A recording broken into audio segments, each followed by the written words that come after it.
Phi Nguyen, I hope that's correct. Is a PhD student here at ED. The title of her talk is Impromptu Conservation, Symbiosis between Tangible and Intangible Heritage. The case of Thua Thie, Viet Nam. And again, apologies for any mispronunciations. Thank you, Phi Nguyen. It's actually Phi. Phi Nguyen. Thank you. It's all yours. Thank you. Hello, everybody. Thank you for organizing. It has been really great following all the presentations. So mine will be a little bit out the Western concentric topics, and I will talk about Vietnam. I will share my screen. Let me know if you see it because sometimes it just doesn't work.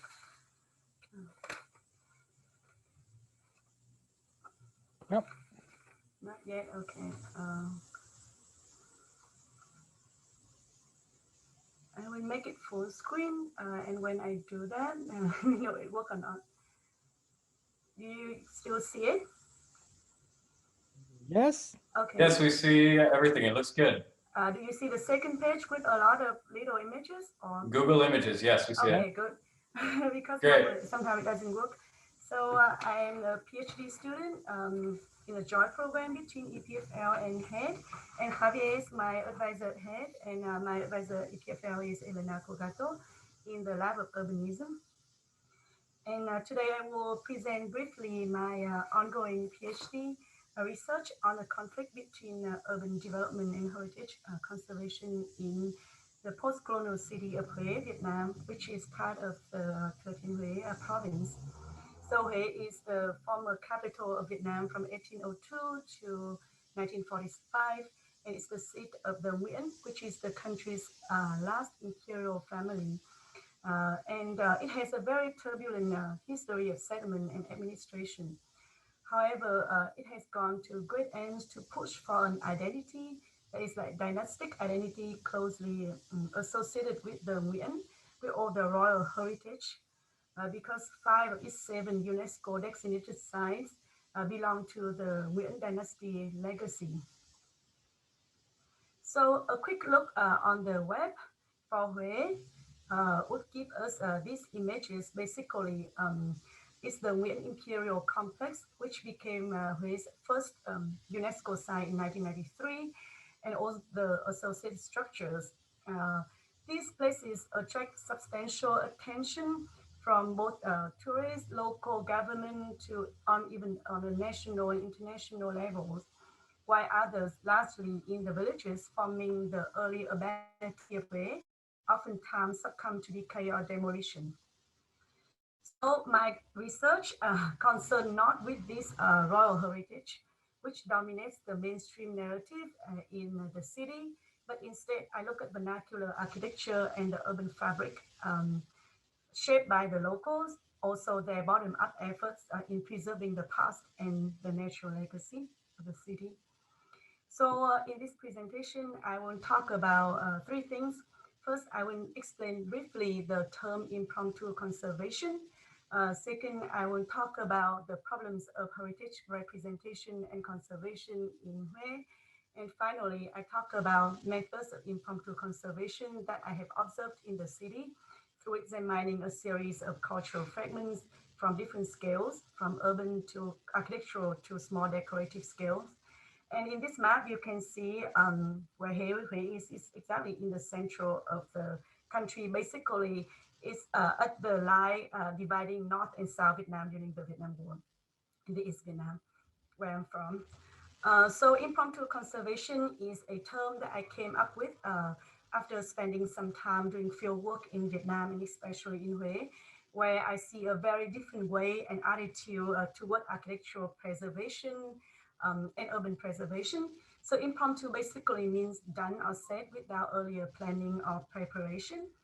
Impromptu conservation in this sense for me advances alternative methods of preservation that are spontaneous, that are non-deliberate, rooted deeply in the everyday life, where the local process of habitation, meaning living and building the community, also function as heritage placemaking and vice versa. This contrasts with the conventional understanding of an approach to heritage conservation as primarily a top-down retrospective and retroactive act, because normally when we think about preservation, we think about after the fact, oh, something is in need of fixing, it is in danger of disappearing, so we fix it. But here I'm talking about how the process of preservation is embedded in or parallel to the process of living and inhabiting a territory. And this concept is in direct response to the authorized heritage discourse, a term coined by Laura Jane Smith, which represents a material bias and a passive engagement with heritage, which also result in the oftentimes seen separation between tangible and intangible culture and nature, as was discussed by Professor Louis Rojo before. And so Hue, however, different from what is presented on the media, it has a very different and complex history. And and then I think there are two words that could characterize this city, that is uncertainty and loss. For uncertainty, because the first aspect is natural challenges. It has floods and droughts almost every year with varying intensity. So the people really need to learn how to work with what they have, very scarce resources. And second is the aspect of political instability. So this land belonged to the Champa kingdom before the 14th century, and the Viet people intervened in this city started 700 years ago. Since then, there had been constant shifts in the regions and the country's political leadership, together with 5 large waves of Viet people moving south, as you can see here. And this whole history basically make the city a post-colonial city. It was a settlement colony when the Viet took over the land of the Cham people and made it their own. And later in the 19th century, it became a protectorate, meaning they were the Nguyen dynasty who were in government, but under the indirect rule of the French.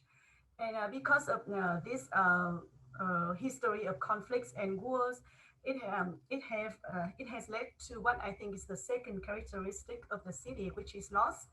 There's the loss of home, the loss of the Cham people who had to give up their home to the Viet, and also the Viet people who moved south and far away from their home. And second is the loss of life.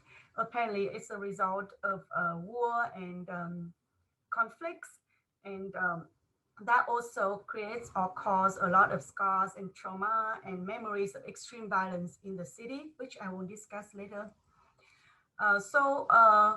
This layer history has been super simplified. Vernacular experiences and contribution have especially been omitted in mainstream narratives and subsumed into the histories of other groups, in particular that of the royal legacy, as we can see here. I just like type in different search words for both English and Vietnamese, and that's what I find about it. So not only in media, but also there is a map, official map of the city showing sites of heritage that worth seeing, and they're all built by the royal family. And also in popular culture, when talking about Hue, they think about the royal family and their love stories. So not only in pop culture, in official governmental websites, but also in scholarly writing, where a lot of scholars attempt to create a kind of dichotomy between the Cham people and the colonizing regimes, meaning the Nguyen colonist and the French colonizer. But by doing so and associating the whole urban fabric that is embedded in nature to the Champa who lived before the Viet came in the 13th century, they basically disregard the Viet people's south migration, as well as the immigration of other groups such as the Chinese. But official records from the 15th century, village records, as well as existing architectural and urban fabric tell us otherwise.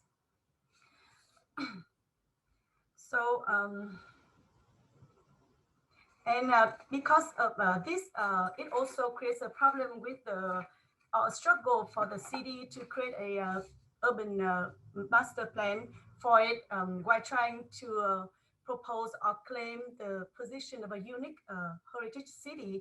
They are still modeling the city after the uh, other Western or metropolitan cities. And that is kind of paradoxical to what we will see later in the city and the fragments that I have observed. So, so the third part, I'm talking about my investigation of Hue, and it started on site. I visited the city and about 20 villages along the river that cut through it in 2 years, in 2017 and 2018, before I started my PhD. And from the mountains area in the upstream to the lagoon. And this experience really helped me to know and understand the city beyond what we know of that belong to the royal family. And for me, this fabric could really be seen as an ongoing bottom-up process and project of inhabitation and preservation, entangled between nature and culture, tangible and intangible, and really reject the distinction among concepts such as village, city, forest, ocean. What I'm arguing here is that by rather than a future kind of projection as Rem Koolhaas foresees, that we have to think about the practice of habitation when we design. I argue that there exist urban realities around the world, including Hue, where the way people live, how they inhabit the territory is already in relationship with, or really think ahead about the prosperity and the preservation of heritage. So I'm going to go over the different cultural materials and fragments that I group into four methods of impromptu conservation, answering the different problems that I mentioned above. The first two is devout landscape and indigenous habitation, which will respond to the tangible, intangible separation, culture, nature uncoupling that we find in the authorized heritage discourse, found mostly, especially in post-colonial city. And secondly, the other two section, interior mutation and reverse Gotama, I look more closely at the post-colonial condition and how Hue people deal with, through architectural languages, deal with the differences and mingling of different cultures in a post-colonial city, and also the problems with the very contested memories of war. And this glossary of fragments is inspired by Benjamin's method of the dialectical images. And I eventually really want to piece together the pieces of trans-scalar and trans-temporal pieces of local cultural materials, so that I could create a different story or different ways to represent Hue and to unmute the voices of the villagers whose memories and wishes have been swept away by the different regimes and which are at the danger of disappearing forever. And like what Benjamin said, to awaken the dead and to piece together what has been smashed. So first, in devout landscape, I look at the inseparable relationship between intangible culture and its physical manifestations. In this case, spiritual beliefs and associated practices that have accompanied Hue people through multiple geographical, social, and political changes.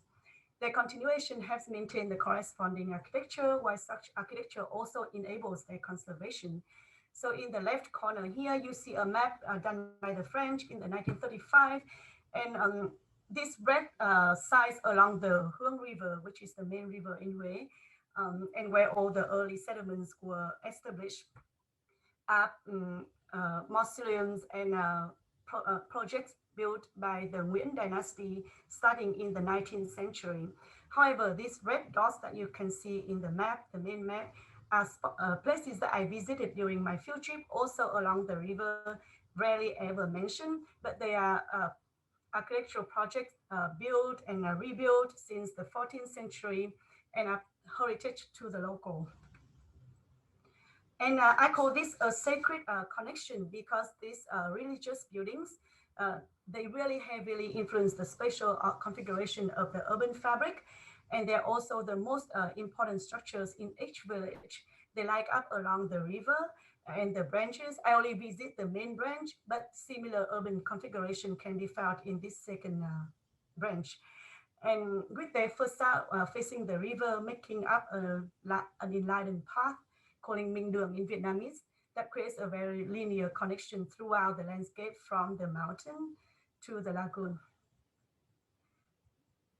And you can see more closely in villages, this one in the mountain, this one is the delta, this one in the lagoon.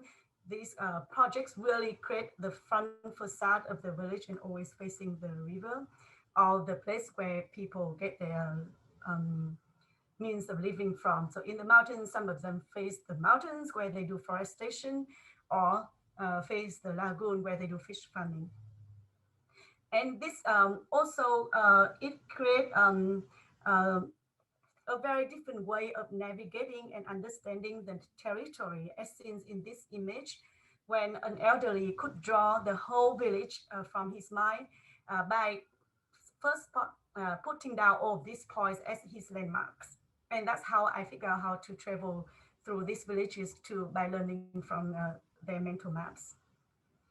And so numinous spaces, these spaces can be called a numinous space.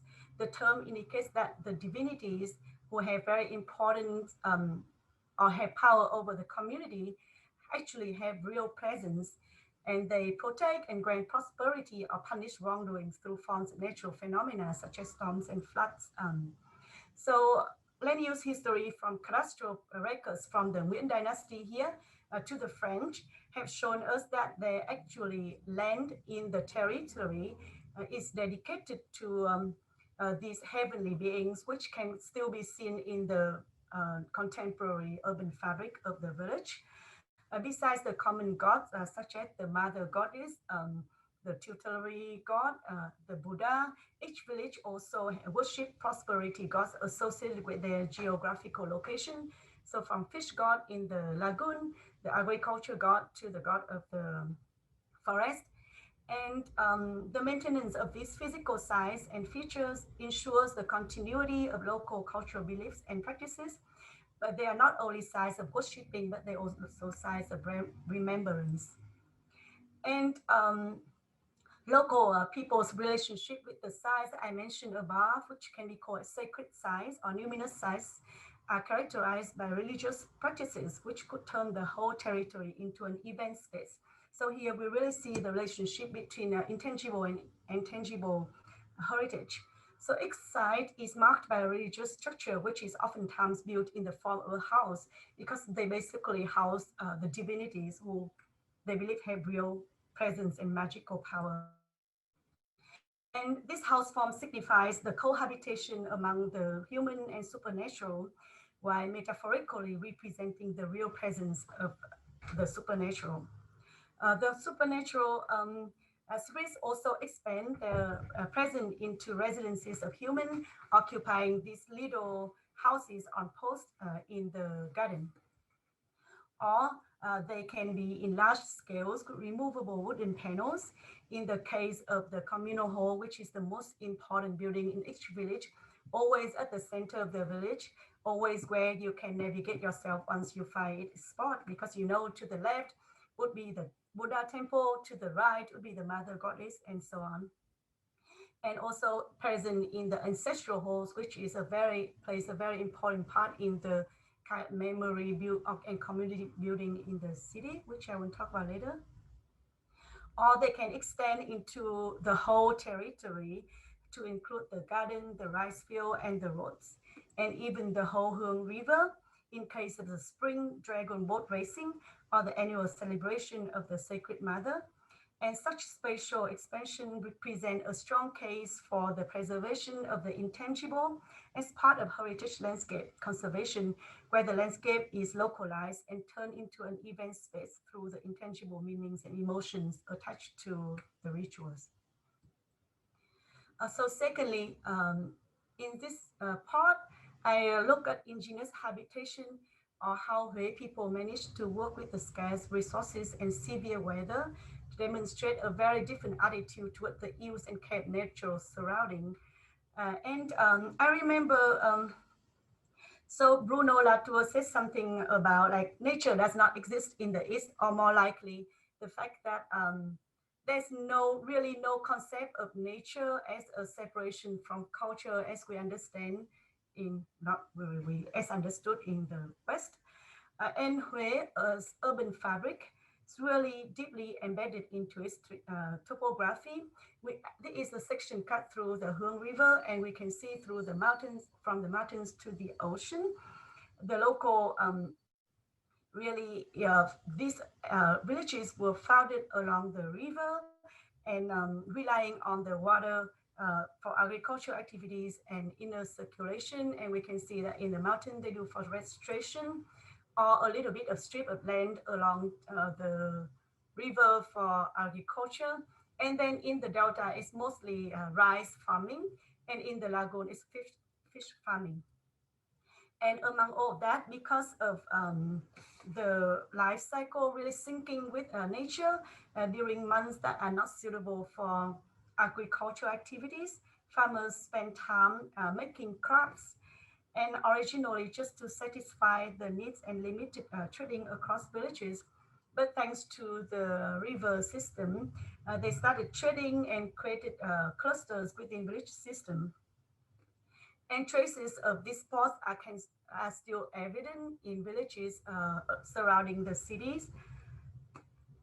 But while adapting to the different geographical location as mentioned above, each village in fact share very similar spatial layout, and they are basically a very self-sustainable unit with mixed function. So there's always a buffer zone of green space between these functional areas and between villages. As mentioned above, we have along the main water network, which is also the transportation network. We have the religious structures. That's the living or the space of the supernatural. Then we have the orange area, like I take three typical villages in the mountain, in the delta, and in the lagoon. And next to the supernatural space is the space of the humans.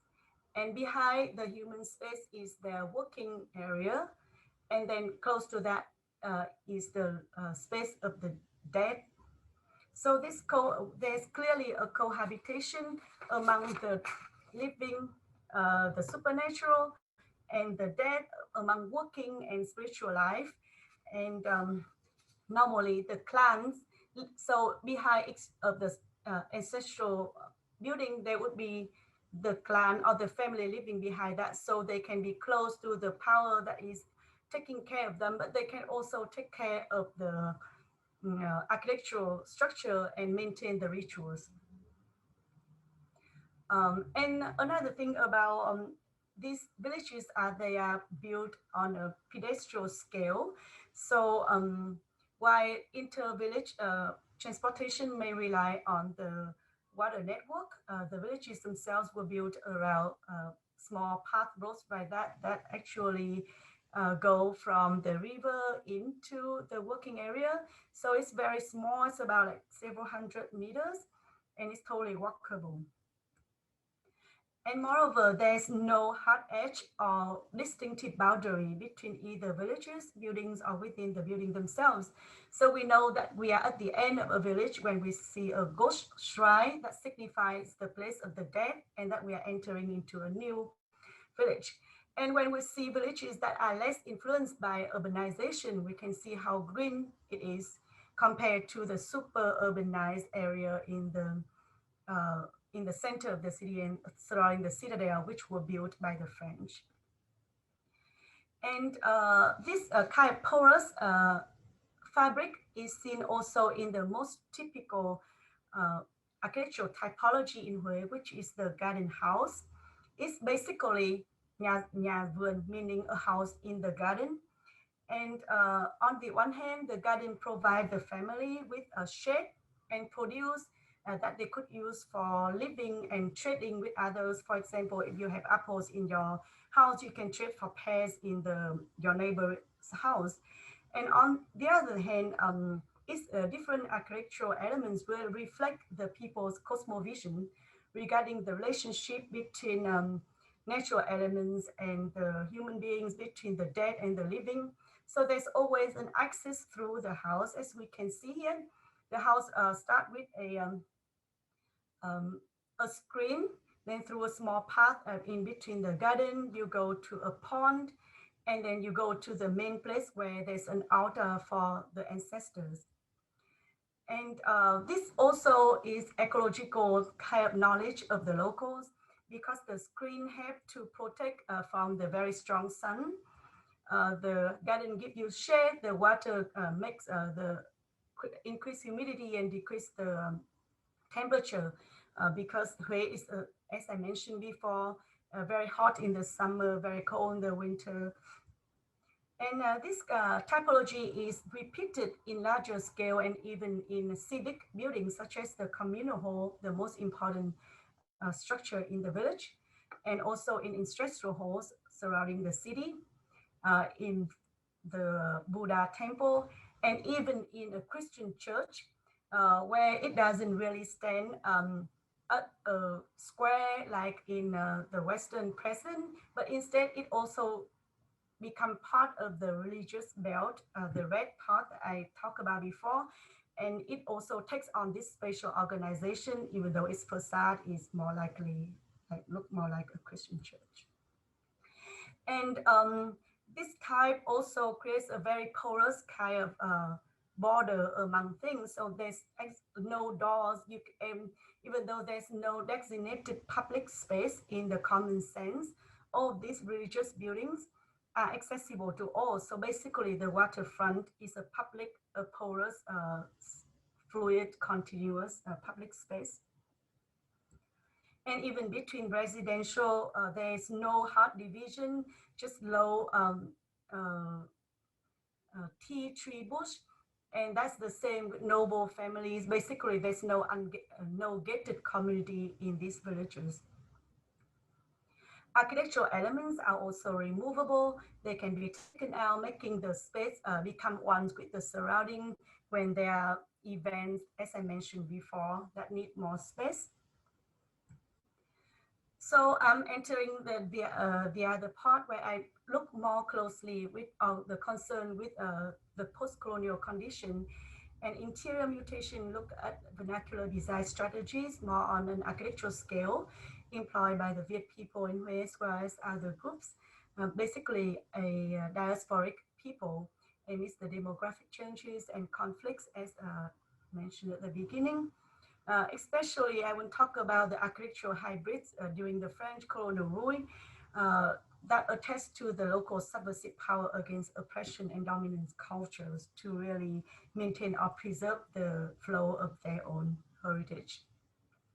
So between the 14th and 18th century, the Nguyen implemented various campaigns to encourage large waves of northerners leaving their homes to move southward and establish new villages in Hue and the surrounding areas. As you can see here is this green area started in the 14th century. And this basically defined Hue as essentially a people of diaspora in the way that Stuart Hall used the term.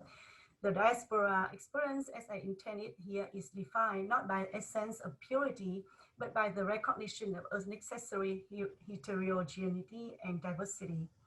This relationship between culture and migration is rather unexplored, plays a very essential role in the construction of identity among migrating groups, especially the Vietnamese people in Hue. So one thing about them is because of their history of displacement and the diasporic nature of settlers and founders, they create a fabric phantasm of memories, including a wide range of rituals engaging with the afterlife, the ancestral past, and the space of their origin. These rituals of course, have to be performed somewhere. So they are performed within specific sacred sites that also lie along the riverbank, as mentioned before. And they belong to the clan, meaning if you have the same last name, the big family, and or the whole community in the case of the Chinese community in Hue. And thanks to the ongoing maintenance of these rituals, the structures themselves that enshrine these spirits are taken good care of by the families. And also because of this, the existence of these structures, which mean a lot to the community, the rituals or the intangible heritage are maintained intact. And the preservation of the construction of these related structures also contribute to the knowledge of crafts, but sometimes they have problems with stylistic renovation. And while the ancestral halls, as mentioned, represent the vector is managed to maintain the remembrance of the shared identity or history of the people who came to Hue and still living in Hue. The competition among them to build these very elaborated, massive mausoleums is a way for people who left Hue, the diasporic who once were born in Hue and now no longer there. So a way for them to connect to their homeland through the maintenance of the rituals that mentioned above. And so they become the biggest sources of funding for not only intangible heritage preservation like rituals and performance, but also the construction of these structures. The ancestral halls and mausoleums about represent the vector of similarity and continuity, where people try to kind of rebuild structures that they find in their original northern villages. The migration hybrid here we discussed reflect the vector of difference and rupture. So we have a lot of Christian churches. These big dots are the churches that I visited along the ocean, and they were the earlier churches because of the anti-Christianity policy of the Nguyen dynasty. The earlier churches before the colonization of the French were built along the ocean so that I guess they could flee away easier. And later on, they started embedding into the city, and they have different kind of facade, but mostly quite Western. Some of them are already renovated, so they're not original. However, inside they are Vietnamese houses. And this case show us this kind of marriage between the different cultures, but also allow for the maintenance or knowledge of vernacular architecture in this way, the Nhà Dương. However, that was just for the earlier churches that has a Western facade with a Vietnamese interior, but later on, churches built by Vietnamese architects or even by the French started to bring the Vietnamese elements onto the facade, and we can see here with the roof that looks more like a Buddha temple, but we also see Jesus Christ a statue here. And this kind of marriage between the different languages are also seen in vernacular architecture within the village. There is the communal hall, normally built as a garden house, still looks like a garden house with the pond in the front, the screen that I mentioned above, but now it has elements of Western or French architecture. Similarly with buildings by richer people in the community. So there is a subversive really creativity of recognition of local heritage that can be seen in architecture built during the colonial period. But also this subversive power is seen even more clearly in buildings, churches built later during the modern period in Vietnam by Vietnamese architects who were educated by the French, either at the Indochina College of Fine Arts in Vietnam or in France, and which can be seen as a strategy of resistance the means through which they retain various aspects of their cultural identity instead of being fully absorbed into the culture of the French. And this one is a more famous building by an architect who actually won the Rome Prize, who studied abroad in Paris. And this is more of his project in Hue.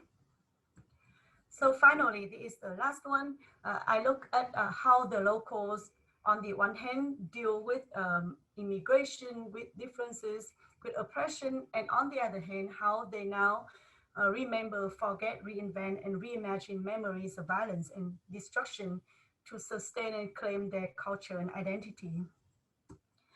So a large part of his recent tangible legacy belongs to the recent war, but is never mentioned. Even within the Citadel, the World Heritage Site, if you go on a tourist tour, you will just walk past this and nobody ever mentioned that in the conversation. In the city, you will see these block houses, but they are just there. Nobody cares about them. They fall into the blind spot. So that's why I call scotoma, meaning the blind spot of your eyes, which you don't see even if it's right in front of you, or maybe to the side. And also their villages still suffer from the legacy of wars, such as Agent Oranges and unexploded bombs and mines. And this not communicated by the media or being a subject of tourism like other sites we find in Cambodia, such as the killing fields. Memories of violence in Hue are remembered thanks to the intangible rituals performed by the locals, in particular the land worshipping and Day of the Dead, as we can see here, where the little house on post expanded into the whole street and make the whole neighborhood become an event space. On this day, you walk around the city where you see altars on the pavement next to the little post. And also there are artistic, this legacy of war or these memories of violence are also, even though may come unnoticed, on a popular scale or in media, they urge a generation of young artists to reconstruct their community's past with the memories of wars. This shows a dynamic of memories which could develop and charge with each generation in museums and the forms of representation.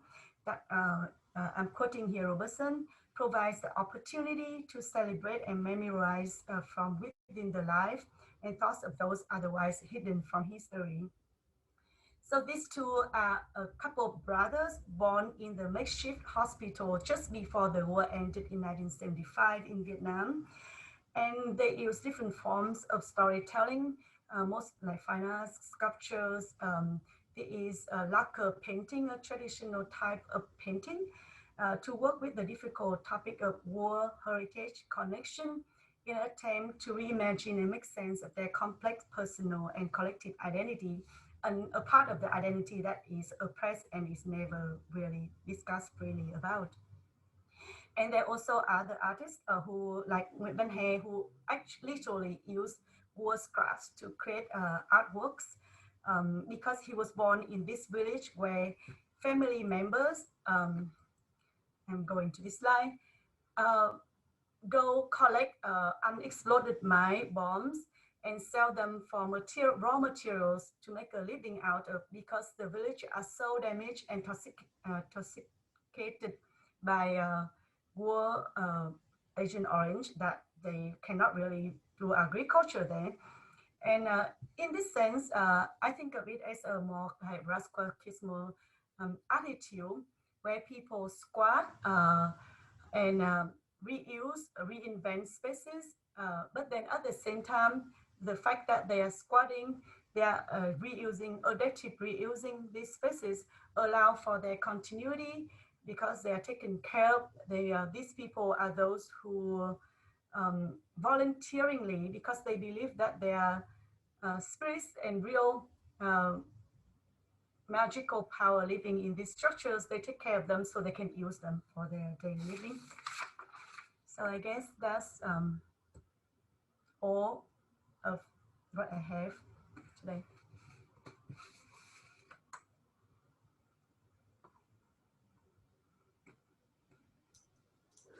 And thank you for listening. I hope it didn't go over time. No, that's just perfect. Thank you so much. And I think I immediately like to thank for the outside of a Western perspective. It's really nice to see so many beautiful examples. Opening up the floor then to the student questions from Patricia Public and Thibaut Croy. Please.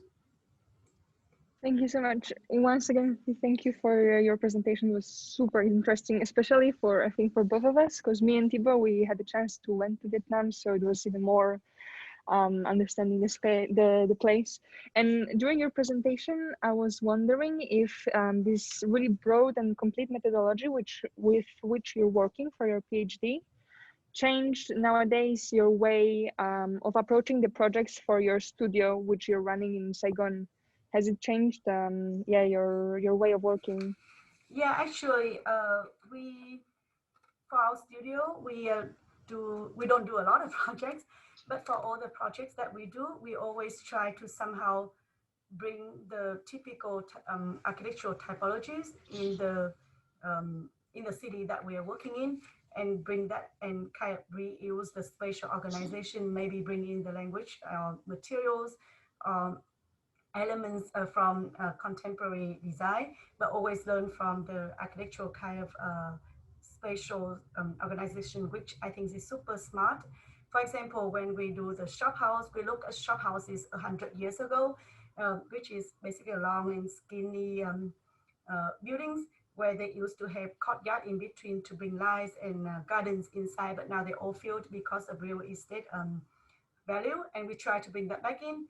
Or when we did a project in outside of Saigon, we actually used the garden house, thinking about how we can create private space using open space and green space instead of using walls and things like that. So really learning from the screen, the removable doors, like elements that we find interesting, not because we think it's important to be also contemporary and bring in our own aesthetics, but also learning from what we think is ecological knowledge from the past. That's important for daily living. And thanks for knowing that actually do practice architecture. Yes. We've checked the projects and they're really great. So I also know the reference you were talking about the Lantern House.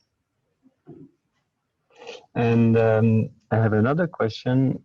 Is that, do you believe that the methodology of impromptu conservation can also be applied to other culture or contexts, such as the Swiss one? Actually, I think yes, because it's more about a contemporary engagement. When I don't remember exactly which paper, but I read in the Netherlands, there's a case study where at first, I think it was a building that at first they try to protect it, like keep it clean and everything, but then somehow there are artists and people start squatting, and they realize the fact that people are squatting and using the building or the architectural heritage really keeps the whole neighborhood lively. So in a way, people by their own ways of using, and of course with a respect for what they are using, can really help maintain his heritage instead of leaving it museumified and become frozen in time. So I think that's the case in the Netherlands. So I definitely think if spaces are allowed to be used, they can somehow non-deliberately be preserved. I don't know if we've got time for other questions. Yeah, I think you should, a short question and a short answer would be perfect, actually. Okay, so we were also wondering, because we know that you're an assistant to Philip Bram, and during your presentation you mentioned about the climatic conditions of Hue, which is in this monsoon zone, and we were wondering if in your practice, probably in your studio in Saigon, you're using a lot of mathematical models and more advanced softwares maybe to really work with the things like precipitation and all of this. Well, I would want to lie that I do, but I don't. It's fine. It should be a short answer, so I think you can But make the time. we a lot of the things that we use, what we learn from the local knowledge actually works, and our clients are very happy, you know, with the ventilation, with the light. Yeah, so I think it would be nice if I can use that, but I have not tried. Thank you. Thank you. Thank you very much for your questions. I was just wondering, when is your planned dissertation? That'll be really exciting to follow.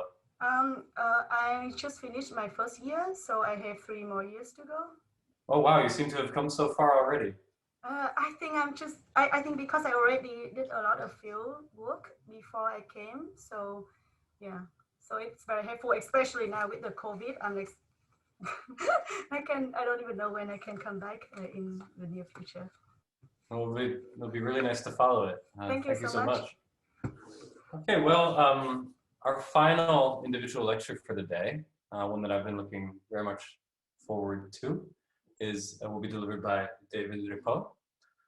He's an art historian, and he works at the Heritage and Sites Office at the Canton of Geneva and at the Department of Constructions and Development at the City of Geneva.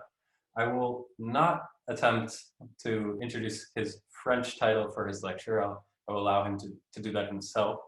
But thank you so much for being with us and for staying with us. And another reminder, after the final lecture, there will be a group discussion at 5:30, so please stick around for that as well. David, thank you very much. Okay.